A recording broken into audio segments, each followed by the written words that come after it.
Bienvenidos a una edición más de su programa de Tiempos y Palabras. Aquí un espacio de coloquio, un espacio de charla, un espacio para airear temas de su interés, de nuestro interés, y que nos ayuden a hacer más comprensible esta vida. Así que bienvenidos y gracias por acompañarnos. Saludo a Mario Velázquez Jaén. Mario, ¿cómo estás? ¿Qué tal? ¿Cómo estamos? Buenas tardes.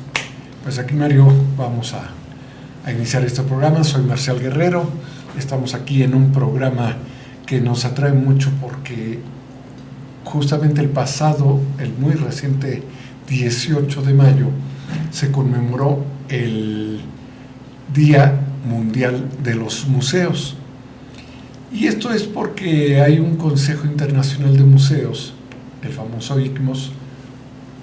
CIMOS, tienes ahí, sus siglas en inglés son las que no me acuerdo. CIMOS, aquí está. ICOM, una disculpa. Consejo Internacional de Museos. De Museos, exactamente, debe ser International Council of Museums. Bueno, el ICOM, este Consejo Internacional sin fines de lucro que trabaja asociado a la UNESCO, aunque no es directamente dependiente de ella, pues determinó establecer un Día Internacional del Museo, porque además es su preocupación que estos espacios culturales, educativos, artísticos, pues dejen de ser espacios sacralizados y se constituyan en aquellos lugares a los que puede acudir la gente a recuperar lo propio, a manifestar lo genuino y a proyectar y fortalecer su sentido de identidad. En ese sentido viene esta propuesta y viene además el muy largo trabajo de ICOM, que definitivamente pues ha proyectado la fuerza de sus integrantes a lo largo de todo el mundo y ha protegido, con toda seguridad, ha protegido la destrucción de muchos espacios culturales, ha protegido también, es una de sus razones fundamentales, el tráfico ilegal de la propiedad material cultural de los países. El ICOM, a través de sus diversas comisiones, se preocupa por evitar que sean sustraídas y vendidas ilegalmente piezas históricas de los diversos pueblos del mundo. Es decir, ya no es que porque yo me la encontré sea mía, sino en el caso de México es muy claro, toda pieza que registre un momento histórico significativo es propiedad de la nación, y muy particularmente las de arqueología prehispánica. Así que bueno, pues estamos en ese tema, hoy queremos platicar de esto, y bueno, platicar qué es un museo, qué hemos sentido al entrar a uno de los muy diferentes y muchos, afortunadamente, museos a los que hemos podido acudir, desde algunos muy, pues podríamos decir inclusive lujosos, iba a decir emblemáticos, pero todo museo es emblemático. Lujosos sí los hay, ancestrales otros. ¿Qué es lo que nos dejan los museos? Desde algunos, como decía, muy prestigiados y lujosos, hasta otros muy sencillos, pero altamente significativos y emblemáticos para la comunidad en la que existen. Mario, ¿qué piensas tú de esto del Día de los Museos? Tú que también te la has pasado recorriendo museos. Y cada vez que llega la oportunidad, pues hay que ir al museo, ¿no? Uh-huh. Donde quiera que vas, siempre hay que buscar el museo, donde quiera que estás, en población que no sea tu lugar y aún en tu lugar de vivienda, de origen, pues hay que buscar si hay un museo y si no hay promoverlo, y si no hay que tener la idea, porque a través del museo es como conoces realmente una parte, porque a fin de cuentas el museo está sujeto a un criterio, a una selección de obra, o de piezas, de pinturas, de lo que sea. A la curaduría. Y si llegas a un museo de sitio, bueno, el museo de sitio, pues aún el museo de sitio tiene su propia interpretación, ¿no? Uh-huh. Y eso pues entra ahí el papel de los que promueven, que lo más deseable es que sean museógrafos, pero pues también se vale que sean asociaciones que tengan el interés por conservar esos rasgos del pasado, ¿no? Así es. Entonces eso pues, es importante, porque a través del museo es como conoces realmente el lugar a donde vas, el lugar a donde estás, ¿no? Uh-huh. El lugar que visitas. Sí, definitivamente los museos, en sus muchas variedades y magnitudes, siempre lo que van a tener es una muestra, y por muy grande que sea el museo, siempre será una pequeña muestra de todo lo que quiere significar. Sí, por supuesto. Y aún, por decir, pienso en el Metropolitano de Nueva York, que tiene referencias materiales del Medio Oriente, de Asia, de Grecia, de Roma, de muchos países, que tiene además cuadros, pinturas, tiene un lugar que le llaman los claustros, que son pedacería de cantera de construcciones seculares de Europa, que los millonarios estadounidenses trajeron después de la Segunda Guerra Mundial sobre todo, y que ya después de un cierto tiempo no sabían qué hacer con esos objetos, con esos materiales, como el medio arco de una puerta, de alguna ventana, el alféizar de una ventana, qué sé yo. Y entonces lograron hacer el espacio llamado los claustros, que es donde en una construcción en blanco van aplicando estas piezas para reconstruir cómo fueron utilizados originalmente, siendo de distintas culturas, momentos y lugares. Y bueno, el Metropolitano, decía, tiene una cantidad inmensa. Y que fue un deporte del siglo XVIII y XIX, ¿no? Pues sobre todo del XIX, aunque el sentido de colección de objetos culturales, de objetos singulares, sobre todo en un principio artísticos o extraños, no comunes, es algo que se practicaba inclusive desde la antigüedad. Culturas hay que justamente reunían objetos de otros momentos de su propia historia.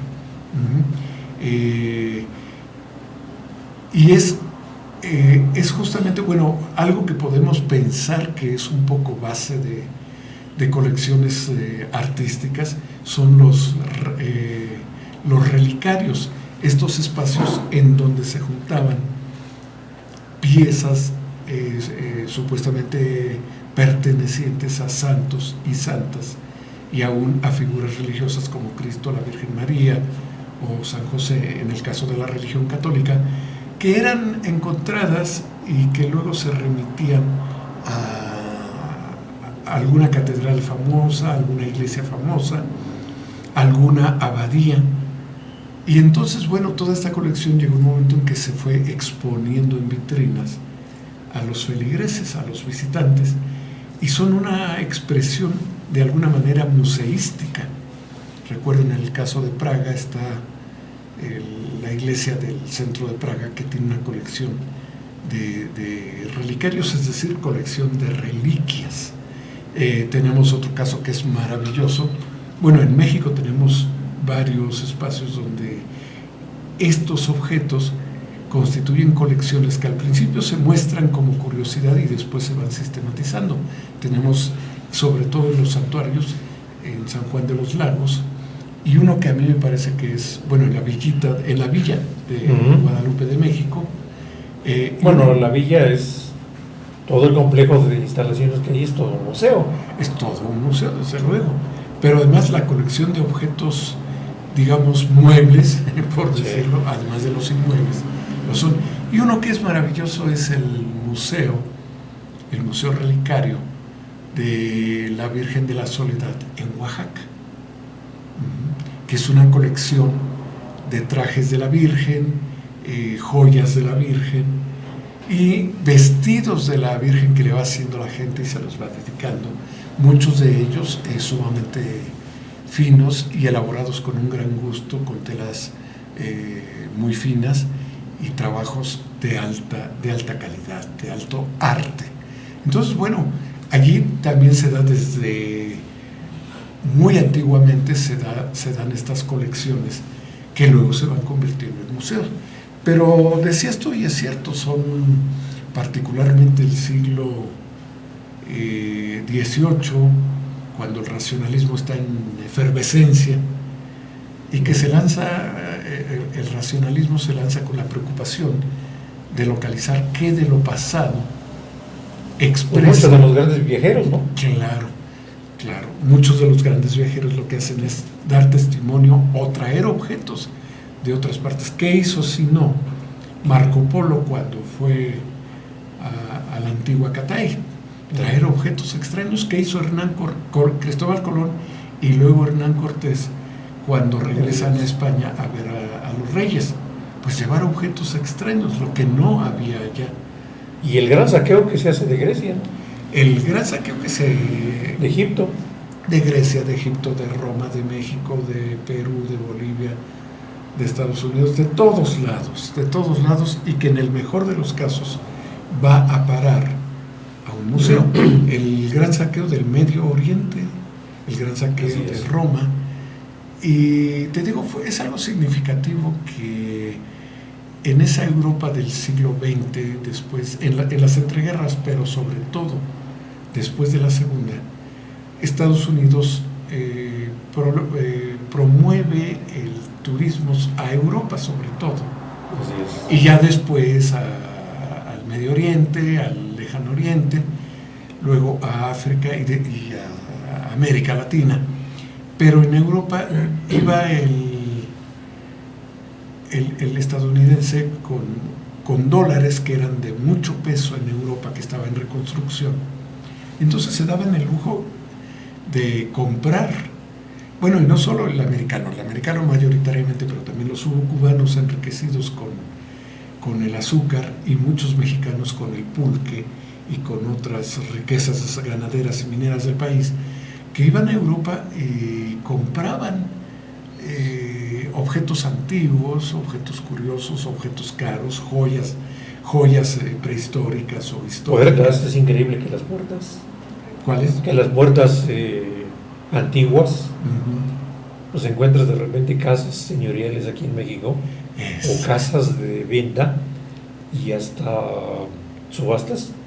Una puerta que perteneció a X lugar de tal lugar, ¿no? Al monasterio tal, o a una casa de pueblo, pero que esa puerta tiene un sentido especial. Bueno, a mí me tocó conocer dos casos, me acuerdo. Uno es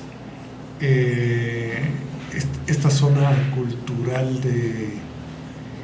en San Ángel, en la Avenida Revolución, ahorita me acuerdo del nombre, que tiene 3 o 4 teatros, y uno es una construcción, es un patio de una construcción europea, románica, auténticamente románica. No sé si se llama el claustro, por ahí va el nombre. Bueno, y otro que me tocó conocer estaba en la Avenida Insurgentes, muy cerca de la zona de San Ángel.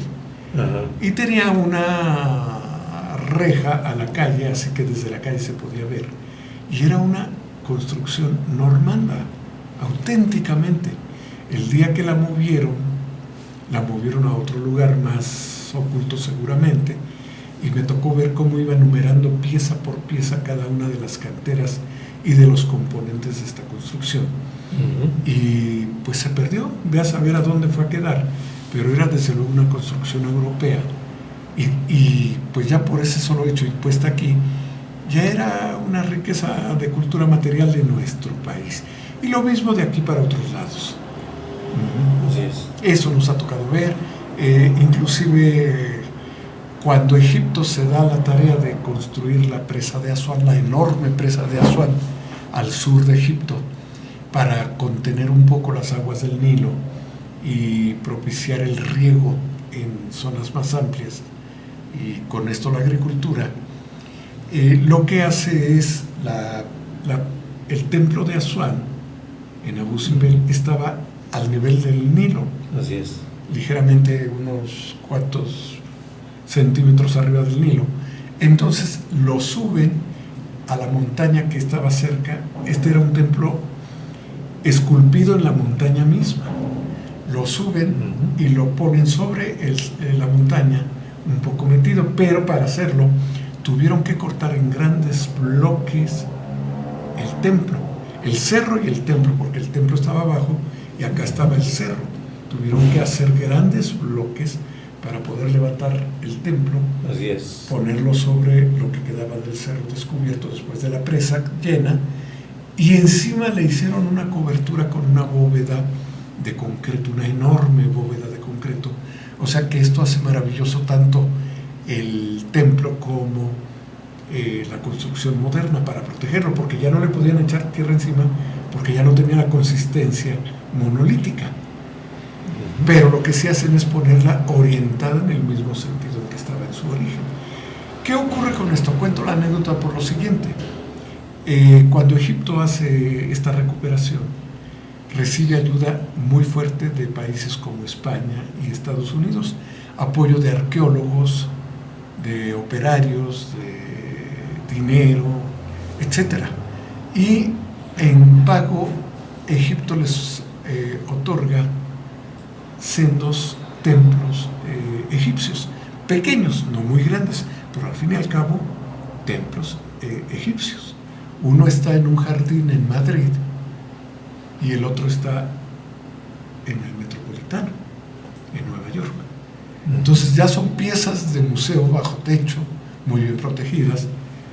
Y bueno, esto nos habla de la grandeza de las culturas antiguas.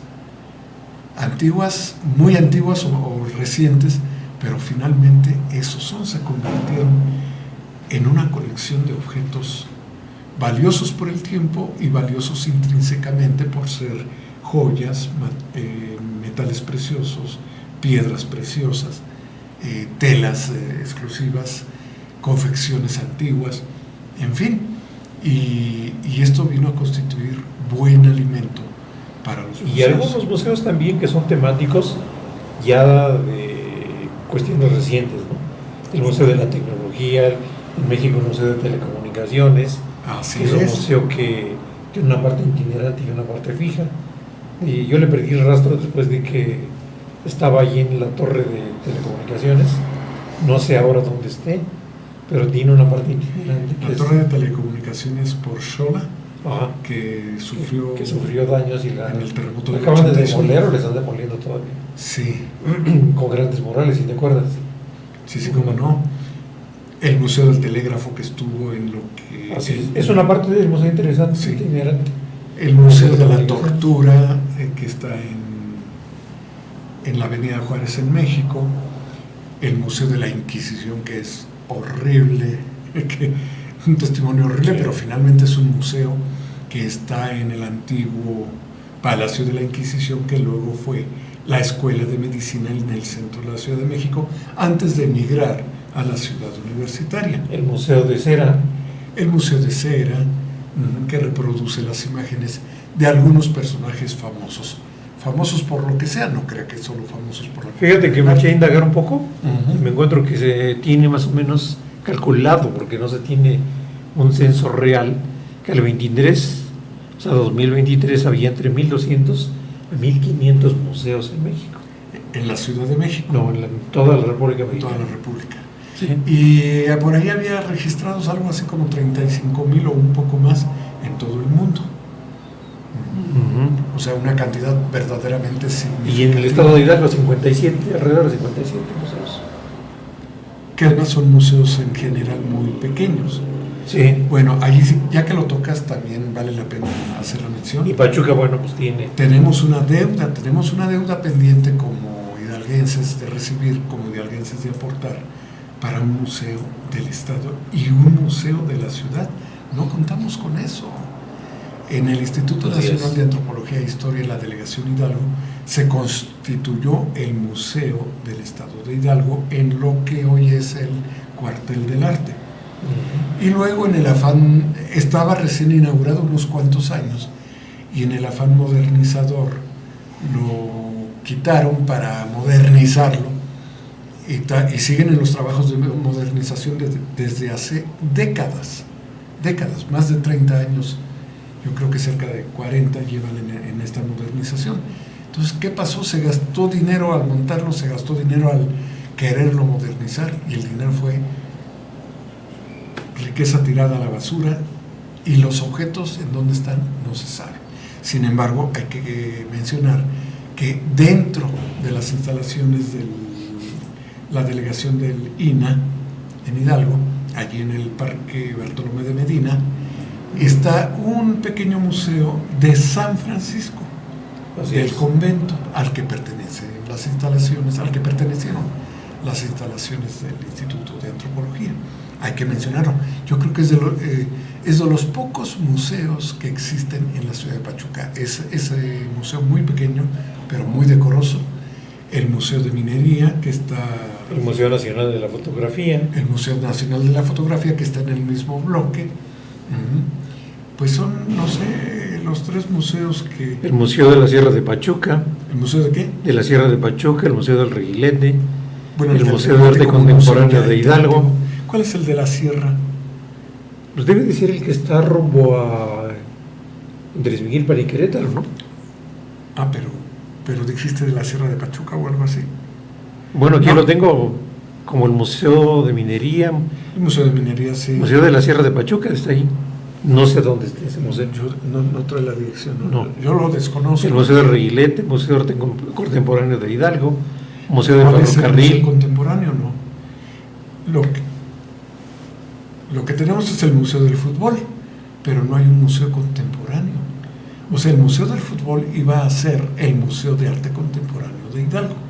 Entonces no existe el del museo. Se le extendió en concesión al Club Pachuca y se constituyó el Museo del Fútbol. Museo del Ferrocarril en Tulancingo. Ya fuera de la ciudad, el Museo de la Plata en Real del Monte, Museo de la Independencia en Huasca. Desconozco el Museo de la Plata. Museo de Independencia en Huasca de Ocampo. Son de las cosas que me echaba a buscar, ¿no? Museo de las Ciencias en Izmiquilpan. Y el Museo de la Cultura Ñañú, que parece que lo rehabilitaron, desconozco.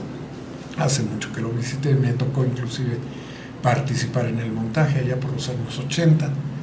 Después lo desmontaron, dicen que lo rehabilitaron, no sé si estaba en funciones.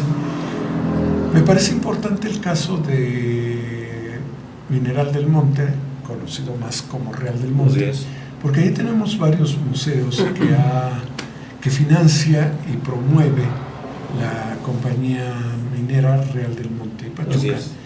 Está desde luego el Museo de la Medicina Laboral. Está la Medicina Laboral, que es un museo maravilloso. La mina de Acosta. El de la mina de Acosta, un museo de sitio. El de la... de dificultad. Es el que está en la salida a Omitlán. Así es. Ajá. El del Paste.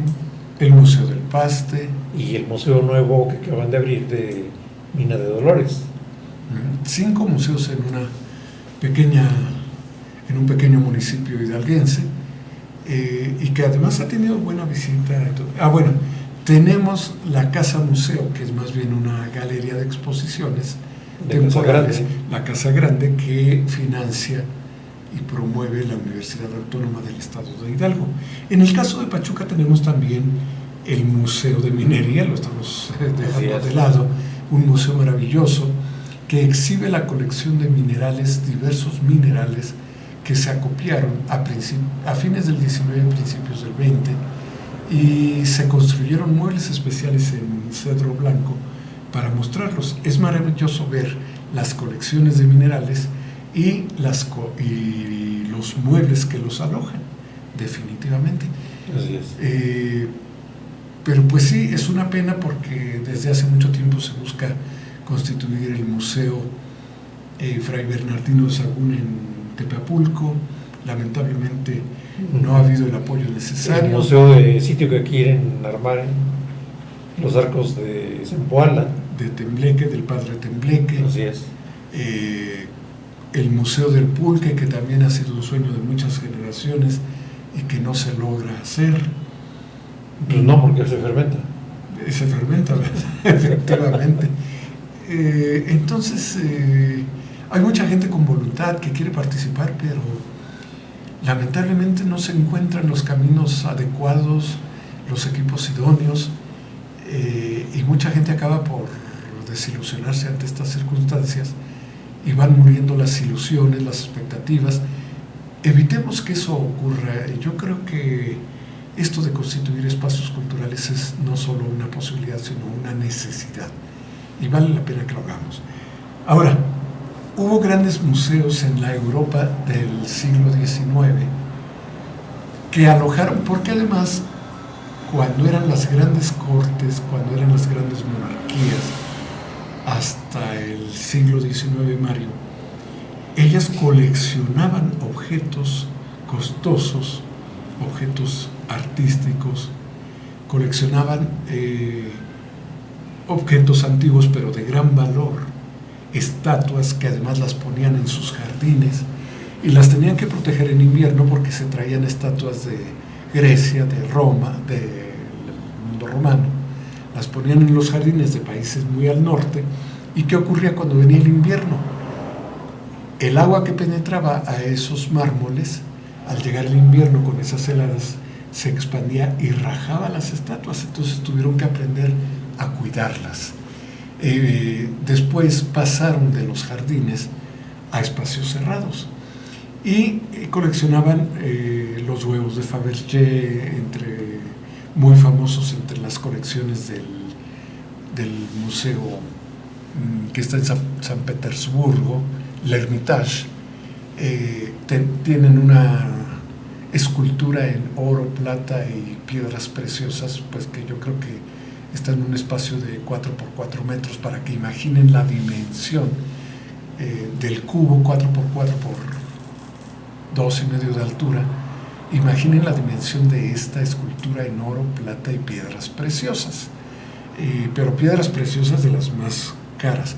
La colección de huevos de Fabergé, que no son más que figuras de huevo hechas en metal precioso con incrustaciones de piedras preciosas. O sea, el gusto, digamos la ociosidad, el gusto de estas cortes se centraba en torno a esto, a las colecciones de monedas de oro, y desde luego algo interesante, cosa que ocurrió mucho sobre todo en la corte española, la colección de pinturas. La colección de pinturas, porque además los reyes en Europa, y muy particularmente en España, tenían su pintor de cabecera. Velázquez fue precisamente uno de estos, Goya fue otro. Pues la mayoría de pintores desempeñaban una actividad muy cercana a ser los grandes retratistas de la época. Efectivamente. Porque de otra manera pues no había papa. Exactamente. No había para los pinceles. Efectivamente, y era una manera de eternizar al monarca. Así es. Entonces, era un toma y daca de fama contra vanidad. Y después algunos pintores, como Goya justamente, se dedican a retratar, a pintar escenas populares. El juego de la gallina ciega, el baile, la tertulia, el campo. Y de cualquier manera, en las cortes y los grandes personajes de la corte fueron adquiriendo a lo largo de todos los años hasta la fecha pinturas de estos personajes.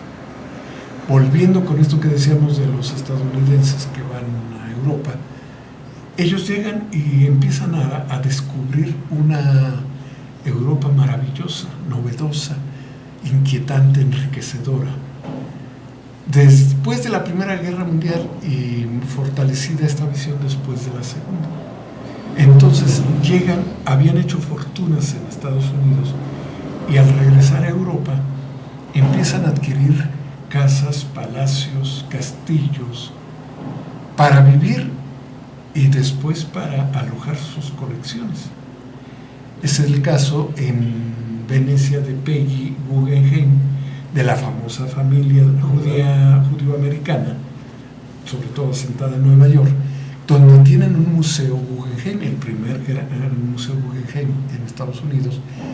Y luego, Betty Guggenheim, pariente de estos, abre su casa, un castillo a las orillas de los canales de Venecia, es habilitada como museo, con colecciones de pintores de fines del XIX y principios del XX. Estos personajes que muchos se reflejan en la película Una noche en París de Woody Allen.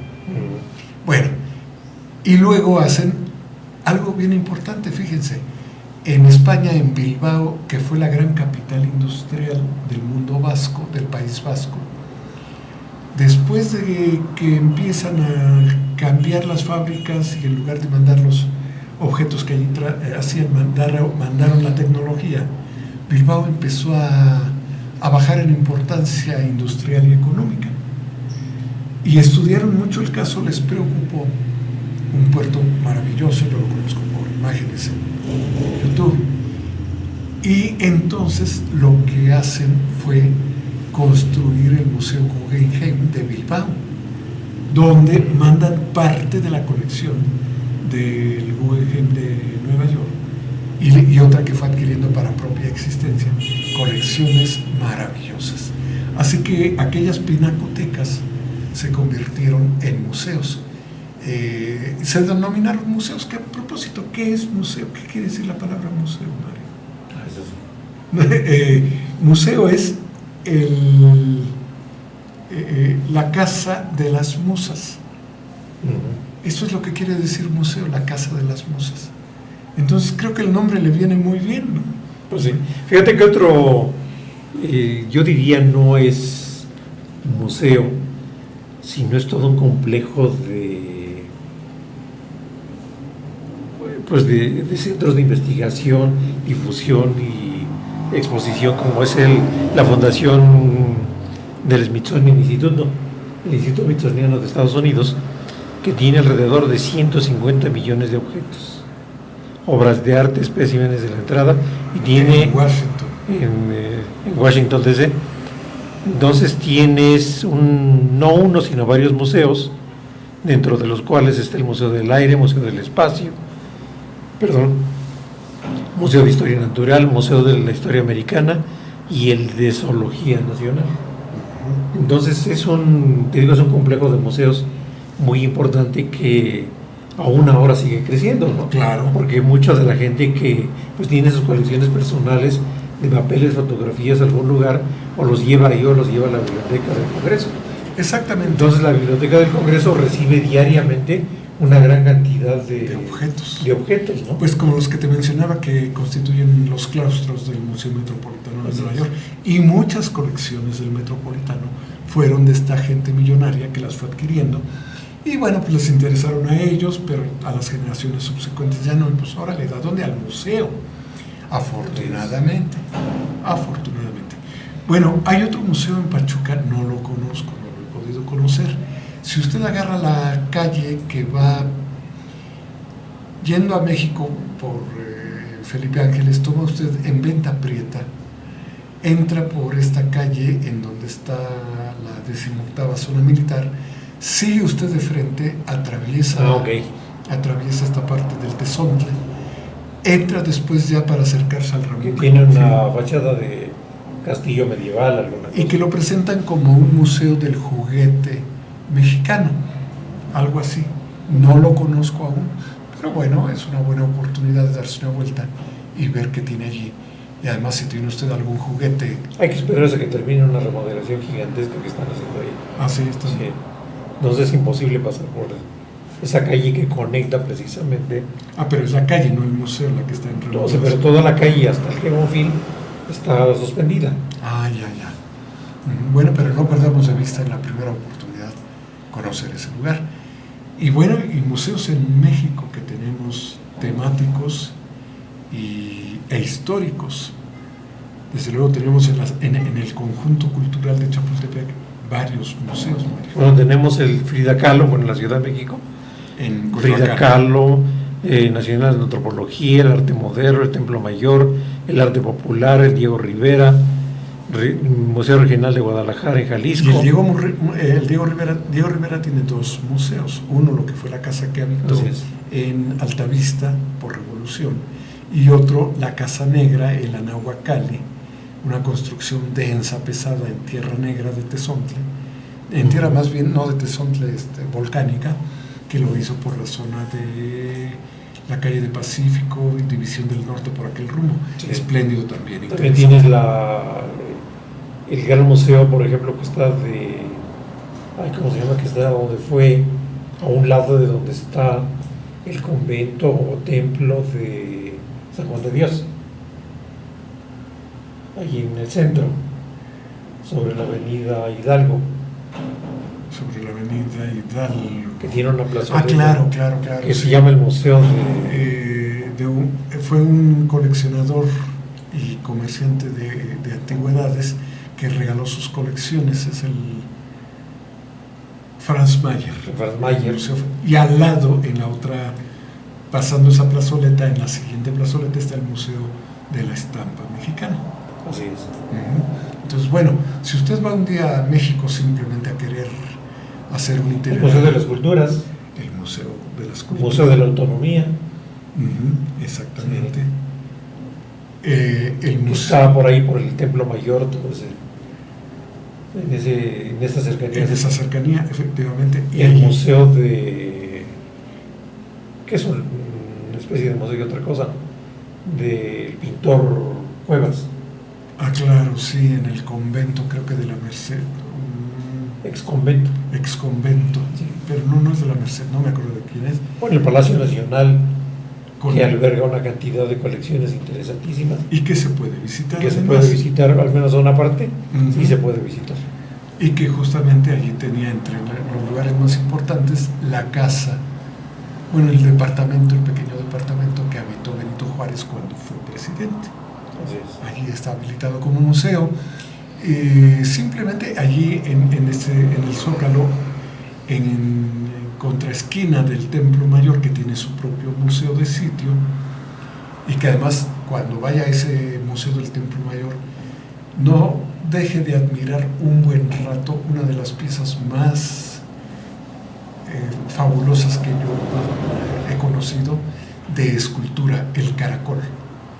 Cuando Sí. se hicieron las excavaciones para trazar la línea del metro en el Zócalo, aparecieron dos caracoles, pues, que será de unos 80 centímetros de alto y 1,5 metros de largo, en piedra basáltica, maravillosos. Es la síntesis del movimiento perpetuo. Y uno de ellos está fijo en el Museo de Sitio del Templo Mayor, y el otro anda viajando por el mundo en esas colecciones que México presta para que vayan conociendo parte de sus culturas prehispánicas, de sus culturas originarias. Tenemos ahí también el Museo de Fotografía de La Ciudad de México. De la Ciudad de México. Y si se anima uno a caminar un poco, está el Museo de la Ciudad de México, que exhibe colecciones también en un palacio antiguo. Desde luego no podemos desconocer el Palacio de Iturbide, que El Museo de la Economía. El Museo de la Economía. Esto está en el exconvento de... Está en la esquina con Donceles y... No, es Tacuba y Filomeno Matano, la otra, República de Chile. Sí, es un exconvento, no sé si de betlemitas o algo así, pero es el Museo de Economía, un museo interactivo, especializado, muy interesante. Usted diría que me puede presentar un Museo de Economía, pues lo logra y con mucho éxito, así que no se lo pierda. En fin, usted puede agarrar el internet, darse de premio 3-4 días a México, buscar algún hotel en el centro, es muy bonito. Llegar al centro, amanecer en el centro, buscar las viejas cafeterías de chinos que quedan por el centro, desayunar un rico café lechero con biscuits del lugar, y luego irse a caminar a buscar museos. Desde luego, San Ildefonso, otro espacio que vale la pena ver por los murales de Diego Rivera, el Salón del Caballito y las colecciones que presenta periódicamente. Donde estuvo la Escuela de Arte, ¿cómo se llama? San Carlos. San Carlos también. San Carlos, hay dos, la Academia de San Carlos, que está a espaldas de Palacio Nacional y que constituye un centro cultural con exposiciones periódicas, y la otra, el Museo de San Carlos, que está en Puente de Alvarado, Sí. a una cuadra del Metro Revolución, Sí. y que es una colección sobre todo de pintura maravillosa. Las esculturas que están en yeso, que esas son las reproducciones de las mejores esculturas del mundo. Europeas. Exactamente, y que son parte de la colección que se tuvo desde el siglo XVIII, porque eran reproducciones fieles de aquellas originales que se tenían para justamente formar los centros de educación de alta escuela para artistas.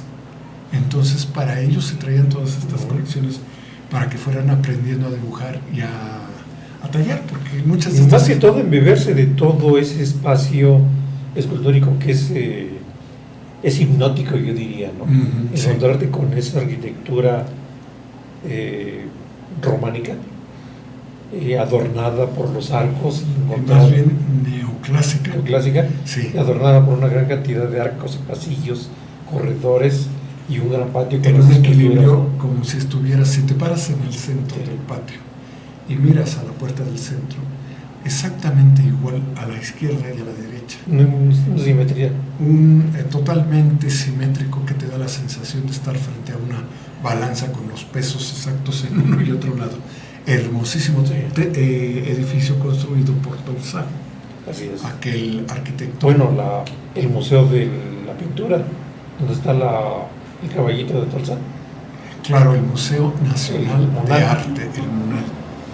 Y cerca está una ala que todavía tiene la parte del Museo de la Telegrafía, porque allí estuvo el Palacio de Telegrafía. Fue el primer Palacio de Telecomunicaciones. De hecho, creo que se construye con ese objeto. Así es. Y enfrente tenemos dos museos interesantes.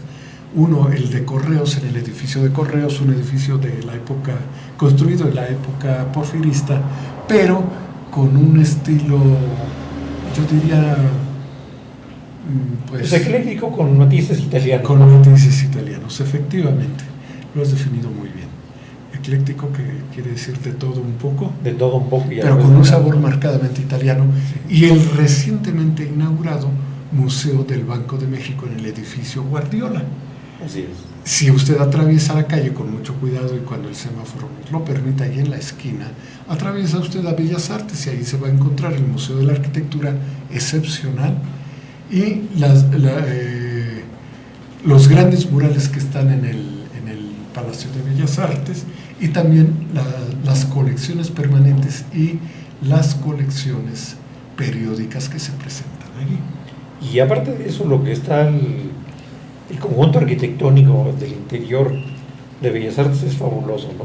Claro. Es en ese estilo, ¿es Art Deco? O también un poco... yo creo, sí. Un poco ecléctico, un poquito ecléctico. Sí buscó ser Art Deco con... Yo diría que, aunque algunos dicen que no, pero yo diría que tuvo una ligera influencia. Sus barandales de bronce son sí, pero es Art Deco básicamente. Art Deco maltratado en la restauración, le hicieron en la última restauración hicieron una serie de torpezas lamentables, pero bueno, se ha conservado y vale la pena admirarlo. Y cuando tenga usted oportunidad, asistir al Palacio de Bellas Artes a algún espectáculo, cualquiera que se presente, vale la pena. Se hace la oportunidad de estar en los diferentes niveles, porque en todos los lugares a donde estés siempre es un espectáculo el palacio. Desde luego. Ya sea que te toque la parte superior o elijas la parte superior, vale la pena para observar los trabajos en la bóveda, ¿no? Claro. En el intermedio, bueno, para ver la distribución de los espacios, y en la planta baja para disfrutar de la acústica del lugar, ¿no? Y estar de cerca de ese gran telón. El telón de puertas corredizas. No, es de cortina. El de cortina. No, son dos, el de cortina que baja y los entreactos. Pero cuando va a empezar el espectáculo, tú ves la escena de los volcanes del Valle de México, que son unas enormes puertas de metal con vidrio emplomado y que se van abriendo lentamente. Que es el gran... la gran vitral de Tiffany. Exactamente, sí, entonces bueno... Una manufactura Tiffany. Sí, creo que se construyó aquí, pero con la inspiración y el trabajo de Tiffany. Sí, pues se tuvo que haber construido aquí, imagínate. Sí. Y ahora, hablabas de la acústica de Bellas Artes. Yo en una ocasión que vino Mikis Theodorakis con su orquesta en coros, pues yo estudiaba en México y no me alcanzó más que para comprar en el tercer piso y en el último asiento. Entonces me acuerdo que hasta tenía que inclinarme porque la curvatura empezaba luego. Pero hubo un momento en que estaba María Ferinari, la cantante principal que traía ella, búsquela en YouTube. Me acuerdo que estaba cantando esta mujer y se le va el micrófono, la electricidad. Y la mujer siguió cantando con una voz tan potente que en el último asiento de la última fila del tercer piso se escuchó la voz natural de esta mujer, espléndida. Y desde luego, que decirle de las óperas, de los conciertos, del teatro. He tenido oportunidad de asistir a estas cosas. Vale la pena, regálese un día. Y hablando de salas de conciertos, bueno, está la sala Olinjolins. Olinjolistli. Y está la otra. Y la de Zahualcóyotl, al sur de la ciudad. Entonces, y ya son teatros modernos, y ya son pues tecnologías modernas, y que tiene una acústica exquisita, ¿no? Exactamente, y una comodidad. Tiene usted al alcance de la mano y no es tan caro. Pero te has dado cuenta de una cosa, que cuando entras a un teatro, bajas la voz. Sí, claro. Aunque no haya... Porque no exista... indicación para hacerlo, ¿no? Indicación, ¿no? Yo creo que, mira, lo he notado en los teatros y lo he notado también en los centros. Lo noté mucho en Yaxchilán, la zona arqueológica que está a la orilla del Suchiate, en Chiapas.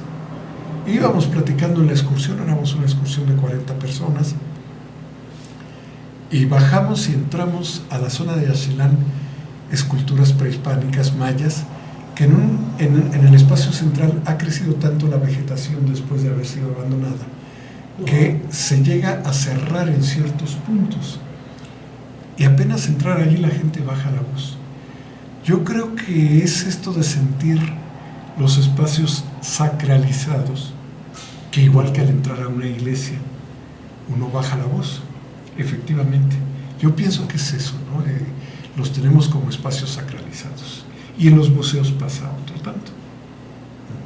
La gente baja la voz. Y bueno, pues vale la pena que se vaya usted habituando, que se vaya usted enriqueciendo en las visitas a los museos, los locales, los estatales, los de la Ciudad de México, que es una de las ciudades que más museos tiene en el mundo. Museo de la Revolución Mexicana en Chihuahua. Ajá. El Museo de la Ciudad de Mérida. Sí, también. La casa Montejo. La Casa Montejo. Del conquistador Montejo, que hoy una parte de eso constituye un museo financiado por Banamex. Uh-huh. Y el otro... El Museo de la Trova Yucateca, también en Mérida. Sí. Y el otro es el gran monumento que está sobre el Paseo Montejo, que describe a través de un labrado alrededor de toda la historia de México. Yo me quedé hasta Echeverría. No sé si ya lo actualizaría. Y no lo dejaron en cantera dorada, ¿no? En cantera un poquito dorada. Dorada, sí.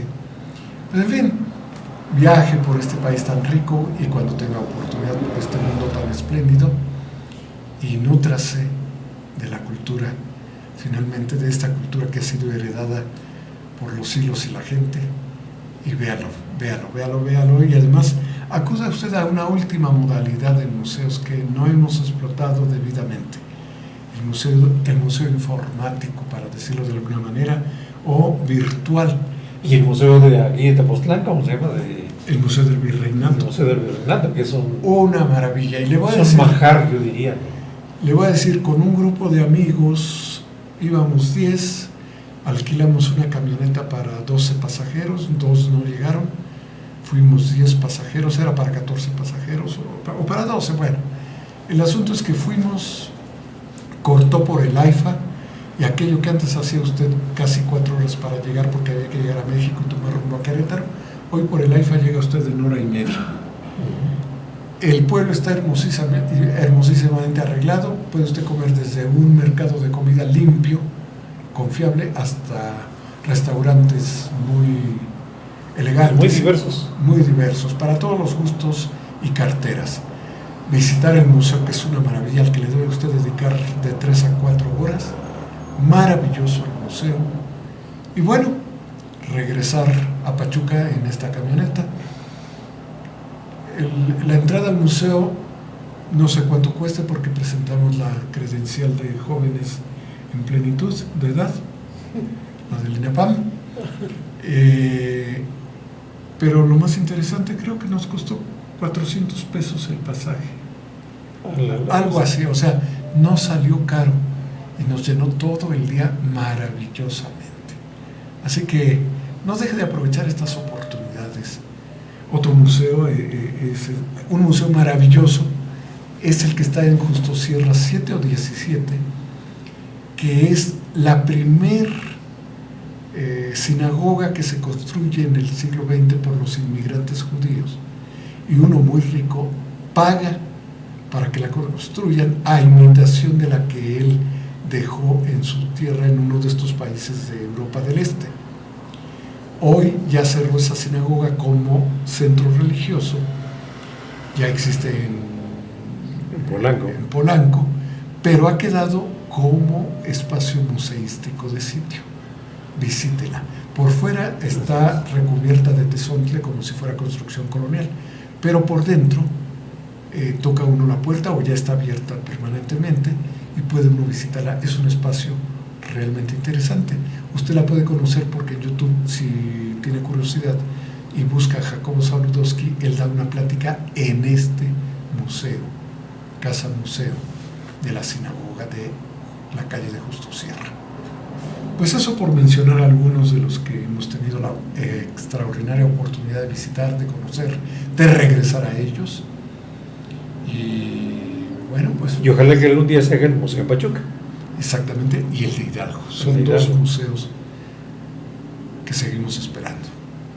Hay por ahí un lugar virtual que exhibe algunas cosas de Pachuca, pero nada como estar en un museo. Claro, estar en el sitio definitivamente siempre será mucho más. Museos que ya no existen, el del Chopo. Exacto. De historia natural. Que se trasladó a Santa María la Ribera, en la plaza donde está el kiosco otomano. Es el Museo de Geología de la UNAM, y ahí están las colecciones de osamentas y de paleontología de la propia UNAM, efectivamente. Y ahora el museo se convirtió en un centro cultural. Era un maravilloso lugar con esa escultura de hierro forjado. Inspirada en todo lo que promovió Eiffel, el autor de la torre. Luego tenemos en Coyoacán otro museo muy importante que vale la pena conocer, la Casa Museo de Trotsky. También es un museo interesante, dramático, de ambiente dramático por lo que vive este personaje, pero vale la pena que lo conozca usted. Una casa muy bonita, muy bien conservada. Y bueno, los museos que usted conozca también, definitivamente. ¿Hago una lista de museos? Exacto, y vaya palomeando las veces que asiste. Los que ha visitado y los que le falta por visitar. O por volver a visitar, definitivamente. ¿Y qué le dejó? ¿Qué sentimiento, qué aprendizaje, qué motivación? En México y en el extranjero. Exactamente. O por el medio virtual. Definitivamente hay programas donde entra usted al museo y empieza a girar con el ratón, empieza usted a girar y a moverse el museo, en fin. El Vaticano, que es un museo. Los museos del Vaticano, además de los que tiene la propia Roma. Sí. Los museos del Vaticano, de la Capilla Sixtina, que es por sí misma un espacio museístico, hasta las colecciones, lo que permiten conocer de las colecciones del Vaticano. Y en la Ciudad de México, bueno, también en la Catedral Metropolitana, toda la catedral en sí la puedes ver como un templo, un lugar de culto. Además del lugar de culto, claro. Como un museo. Y si tienes la oportunidad de visitar el sótano, pues vale la pena porque es un lugar poco explorado y poco conocido, ¿no? Y hay posibilidad de conocerlo, simplemente hay que enterarse de los días y horas en que se puede hacer. Pero sí, definitivamente. Sí. Pues hoy quisimos dedicarle el programa de hoy al Día Mundial de los Museos y bueno, hacer un poco de memoria, presunción y planteamiento de algunos museos, invitarlo a que los conozca y a que nos presuma aquellos que usted ha conocido. Y seguimos sobre esta tónica. Así que Mario Velázquez, gracias por estar aquí en este programa. Es un gusto. Le mandamos un saludo a Arturo Moreno, por razones de causa mayor no puede estar con nosotros. Un saludo a Josué Melo en los controles. Soy Marcial Guerrero y nos despedimos de usted para saludarnos el próximo jueves en su programa de Tiempos y Palabras.